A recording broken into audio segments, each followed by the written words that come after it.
Okay, so I think this is the final chapter nitong LTO saga and you will learn why. Okay, let's go. Natutuwa ako sa lahat ng pangyayari ngayon at Bakit? nakita ko na yung ibang LTO, very professional sila. Sige. Very good. As in, professional. Ay, Bakit? Tanong mo bakit? bakit ka ang professional? Ay, Alam mo ba nagaling ako ng LTO?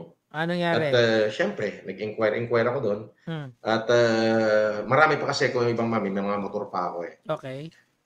Sabi ko kanina pagpunta ko roon, sige nga, paparehistro ko itong motor ko.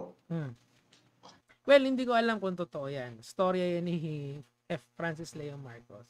Now, I just wanna siguro bago natin siya patapusin sa kwento niya, let's talk about the interview first. Kasi may pushback akong nakukuha from all sides, okay? From all sides of the equation. So, again, I am open for a dialogue. Kasi yun yung natutunan ko attending a podcast. Ano yung Politikang Ina Mo podcast. Na mas maganda talaga face-to-face. The debate is face-to-face. And may community building din kasi kung naramdaman nun sa kamanggagawa. Pero of course, it's not going to be with FLM. Pero for the sake of transparency kasi, I would insist na live stream yung interview. Tapos, kumbaga attend sa venue and then, or punta sa venue. Tapos, as in the whole process, gusto ko is live stream. Para alam nyo na walang keme. Okay? So, talagang rekta-rekta. Now, if you have a pushback dito, we can talk. Yun yung gusto ko. We can have a dialogue. Meaning to say, pwedeng face-to-face kung gusto nyo. Or pwede rin naman na, kumbaga hayaan nyo na lang akong dumiskarte kasi hindi naman din ako naghahanap ng ibang ka-collab dito except for the interview itself. It's not even a collab eh. It's just a talk between dun sa nangyari sa LTO. Now, it seems to me na tapos na yung LTO issue sa papakinggan natin mamaya kay FLM. But I would like to understand kung okay sa inyo, nalawakan na lang natin yung pag-uusapan if matutuloy siya. Pero then again, lalawakan natin yung pag-uusapan but it's going to be still live stream. I-insist ko talaga na it's live stream. And i-insist ko din na kahit magsama siya ng mga usual na mga tao niya. And siguro for everyone's safety kasi may nag-suggest na sa akin na mahal ko sa buhay na i-zoom na lang daw namin or yung parang sa TikTok, yung parang versus na ganun. Para for the safety of everyone. Pero ako, I disagree. Gusto ko live stream and harapan. Gusto ko ganun. Okay? Kasi syempre, ilang taon na ako nagdi-debunk na nasa harap lang ako ng camera para maiba lang. 'Di ba? Kasi yung Politikang Ina Mo experience was really eye-opening for me. It's better to have the man face to face and then doon kayo magkumprontahan. Mas maganda yung ganun. Kaso of course, it would always be civilized and professional. Yun lang igagaranti ko sa inyo even if it's live stream. Okay, so that out of the way, explain ko lang din sa inyo yung sitwasyon ko ngayon. Ngayon kasi there's so many meetings na nangyayari and meron din akong routine na ginagawa sa pang-araw-araw. And then, meron din mga events na kailangan kong attendan. And then, of course, meron din family matters na kailangan ko ring asikasuhin in this following days and following weeks. Okay? Meaning to say, I really do not have the time ngayong Yuletide season for this. Okay? So, pero pipilitin ko pa rin within the remaining days of the year. Kung hindi man kaya, next year, okay. Pero definitely, I am open to it. Hindi ko lang alam kung open si FLM. Ang problema kasi dun sa mga nantotroll na kung ano-ano yung sinasabi tungkol sa akin sa kanya. Okay, wala naman ako, meron naman akong debunk sa kanya pero hindi kasing lalim nung ibang YouTubers, ibang content creators sa kanya. Bakit? Kasi hindi, LTO nga lang yung focus ko eh. Pero, having this issue, I think, being put to rest, siguro, let's get a deeper interview na lang siguro kung yun yung yung kung po pwede yun, okay? Pero again, dun sa mga content creator, kung ayaw nyo naman dito sa side ko, wala naman akong pinipilit na pumunta dito sa side ko na to. Kasi I just wanna do content, that's all. Gusto ko lang maiba for na mag-interview face to face. Ibig sabihin, lahat ng alam ko, ikukumpronta ko sa kanya, that's all. O ngayon, kung meron kayong gustong idagdag, then let's talk, 'di ba? Hindi na message nyo ako sa mga Facebook page ko sa nd.gg and then let's talk, 'di ba?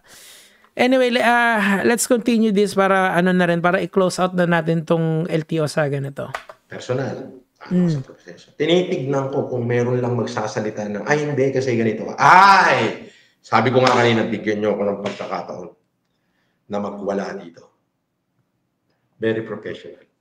Sabi niya, sir, kung ano lang yung papel, ang ano mo lang dito is, your license is suspended for 90 days. Ito pa lang yung hawak namin. Ito pa lang yung binibaba.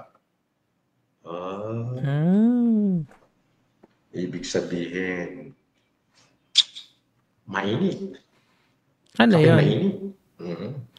Yung license, mukhang na siya. Parang sa tingin ko, nagkaroon siya ng, yung sumulat na siya sa LTO. Pwede na rin. So, dahil dyan, Marcos, Lacanilao, napagtanto ko na marunong ka na rin pala mag-isip. Okay, so may konting angas pa rin. Oo. So, titigilan muna kita. Okay. Tigil-putukan muna tayo. Okay? I wish you, pet lover ako, kaya mahal kita.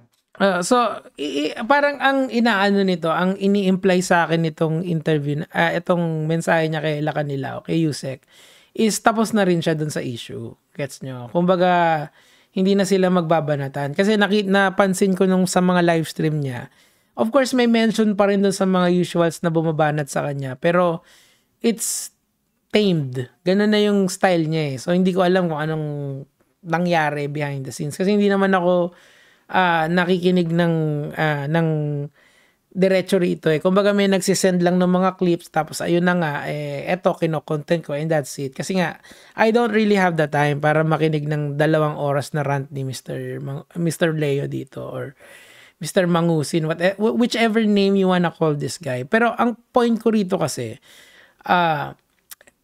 titignan natin if we put a little bit of push, hindi naman little bit so much pushback sa kanya. Tingnan natin kung kung maganda yung magiging outcome. Pero again, I am open for suggestion dyan sa comment section. Ang akin lang kasi, kung ayaw nyo naman, then okay lang. Ayaw nyo, di sige, move on. Wag na lang nating ituloy. Pero sa side ko kasi, sa family ko, and sa immediate members of my family, medyo skeptical sila dun sa harapan. Sabi nila, parang, baka kung saan dumating. Kasi nga, ako sinasabi ko sa kanila, ila-livestream ko talaga.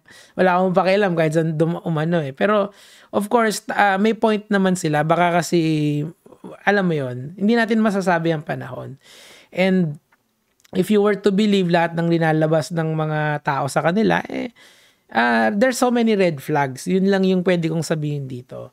But then again, it would be interesting na magkaharap-harap kami at magkausap-usap. Tapos tingnan natin kung saan pupunta yung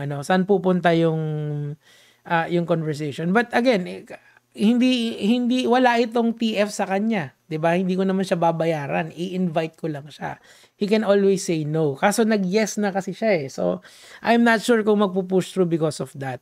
Napapansin ko nga din kasi maraming parang may sinasabi daw ako. Of course, alam niya naman siguro na dinidibang ko din siya. But ang point kasi doon, hindi kasi ako nakatutok sa kanya. Kumbaga may iba pa akong content na ginagawa. Kaya I'm not sure kung gusto nyo pang ituloy to kasi nga parang tapos na sa kanya tong issue na to. Kasi iniisip ko talaga rarat-ratin niya araw-araw. Mukhang may preno eh. Anyway, tuloy na natin. Sige, matatapos na rin yung video eh.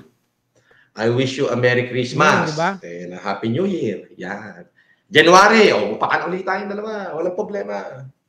Laban ako doon. Ay, nako.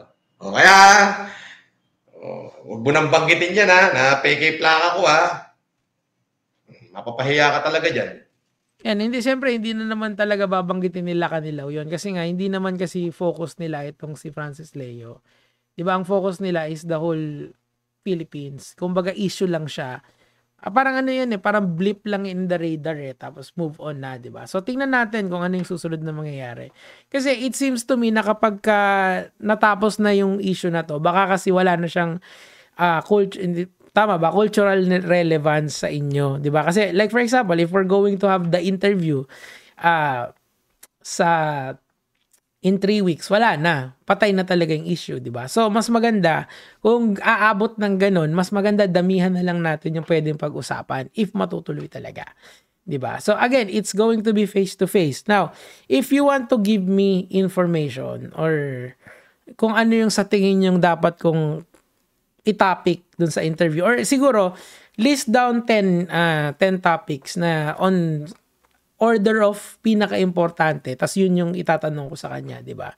Of course, you have to educate me dito kasi nga, yung iba kasi dito, 5 taon nang binabakbak tong si FLM. Of course, I do not have that time to understand this. Pero, again, if given the opportunity na para i-confront siya doon, of course, I will be more than happy to learn all of this. Kasi, totoo lang, number 1, kikita ako doon, di ba? Kumbaga, hindi sayang yung oras ko because of that. And pangalawa, of course, yung clout nun, hindi ko naman pagkakaila na magkakaroon ako ng clout dyan, whether it's good publicity or bad publicity, I'm still gonna get some, di ba? And number 3, of course, let's see, tingnan natin. Kasi yung pinaka-exciting dito is hindi natin alam talaga yung mangyayari. Kasi nga, it's live streaming and pwede magkataasan ng boses, pwede maganda yung flow, pwedeng hindi, di ba? So, who knows, di ba? But I will guarantee na if ever it happens, it is going to be everyone's safety. Kasi nagko-comment na rin ako sa comment section niya. Baka pwedeng bigay niyo sa akin information niyo. Hindi naman sila nagme-message, hindi naman sila nag-i-email, hindi naman sila nagme-message sa Facebook, sa ganito ganyan, di ba? I don't know, hindi ko alam kung itutuloy pa to or hindi. Pero anyway, yun lang naman muna yung sa akin for today. And I think we'll end the LTO saga since wala na naman tayong mapipiga dyan. Talagang mapapahiya ka dyan. Alam ko nag-iisip ka ng tama. Ayun. Tapos na, di ba? Pati yung rant niya ano na rin mahina na rin di ba? Anyway, yun lang naman po yung sa akin for today. Gege mga lads.